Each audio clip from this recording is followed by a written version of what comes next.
Hello friends, welcome to சாச்சி சமையல். நம்ம இன்னைக்கு என்ன பார்க்க போகிறோம் அப்படின்னு பார்த்தீங்கன்னா, முருங்கைக்காய் வச்சு சூப்பரான டேஸ்ட்டில் ஒரு சாம்பார் எப்படி செய்யலாம் அப்படின்னு தான் நம்ம இன்னைக்கு பார்க்க போகிறோம். ரொம்ப சூப்பரான டேஸ்ட்டில் இருக்கும். முருங்கைக்காயோட வாசனை அந்த சாம்பாரில் இறங்கி செம்ம டேஸ்ட்டாக இருக்கும் சாம்பார் சாப்பிட்றதுக்கு. இப்போ வாங்க ரொம்பலாம் டைம் வேஸ்ட் பண்ணாமல் அந்த சூப்பரான டேஸ்டான முருங்கைக்காய் சாம்பார் எப்படி செய்யலாம் அப்படிங்கிறத நம்ம வீடியோக்குள்ளே போய் பார்க்கலாம். ஃபர்ஸ்ட்டு இந்த சாம்பார் வைக்கிறதுக்கு பருப்பு ரெடி பண்ணிடலாம். பருப்பு வேக வைக்கிறதுக்கு ஒரு குக்கர் எடுத்து வச்சுக்கோங்க.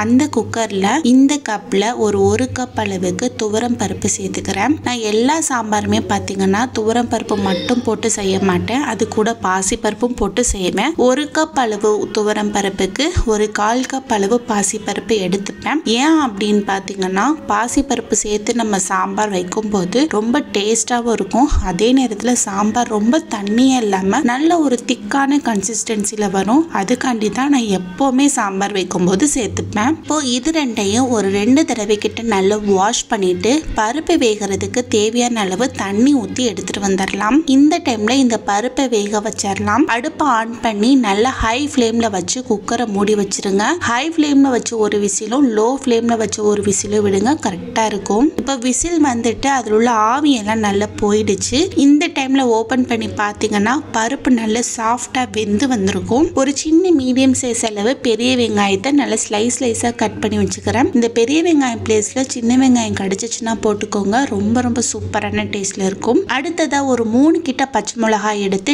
நேரா கீறி வச்சிருங்க, அதை இதுல சேர்த்துக்கலாம். அடுத்ததா ஒரு 3 கிட்ட மீடியம் சைஸ் அளவு தக்காளி பழம். தக்காளி சாம்பாருக்கு எப்பவுமே கொஞ்சம் ஜாஸ்தியா போடணும், அதனால ஒரு 3 பழமா பார்த்து கட் பண்ணிக்கிட்டேன். அடுத்ததா ஒரு 2 கிட்ட மீடியம் சைஸ் அளவு முருங்கைக்காய் எடுத்து கட் பண்ணி வச்சிருக்கேன், அதை இதுல சேர்த்துக்கலாம். அடுத்ததா இதுக்கு தேவையான அளவு உப்பு போட்டு மசாலா எதுவுமே சேர்க்காம நல்லா மிக்ஸ் பண்ணி விட்டுட்டு மூடி வச்சிருங்க.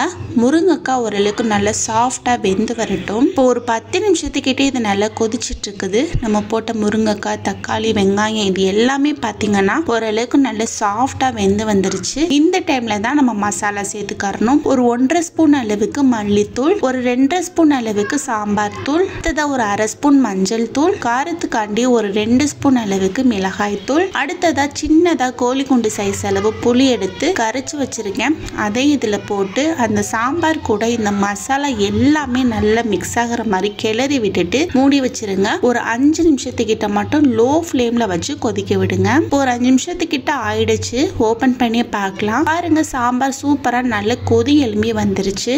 இந்த டைம்ல இதை நல்லா மிக்ஸ் பண்ணி விட்டுட்டு பக்கத்து அடுப்புல போட்டுருங்க. நல்லா சிம்ல போட்டு இது கொதிச்சிட்டு இருக்கட்டும்.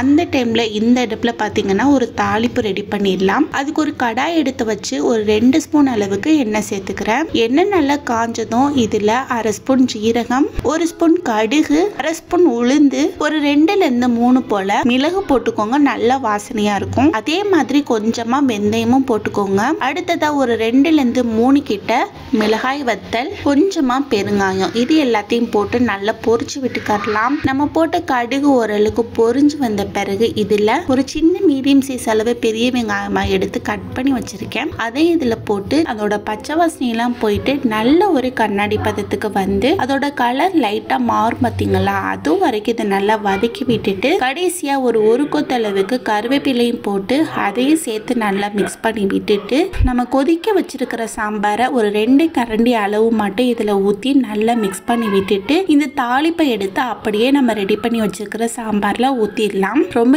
ஈஸியா செஞ்சிடலாம். செம்ம டேஸ்டா இருக்கும் இந்த முருங்கைக்காய் சாம்பார். முருங்கைக்காயோட ஃப்ளேவர் எல்லாம் இறங்கி சாம்பார் சூப்பரா இருக்கும். இட்லி, தோசை, சாதம் இது எல்லாத்துக்குமே நீங்க அதை சர்வ் பண்ணிக்கலாம். அருமையா இருக்கும். கண்டிப்பா ட்ரை பண்ணி பாருங்க.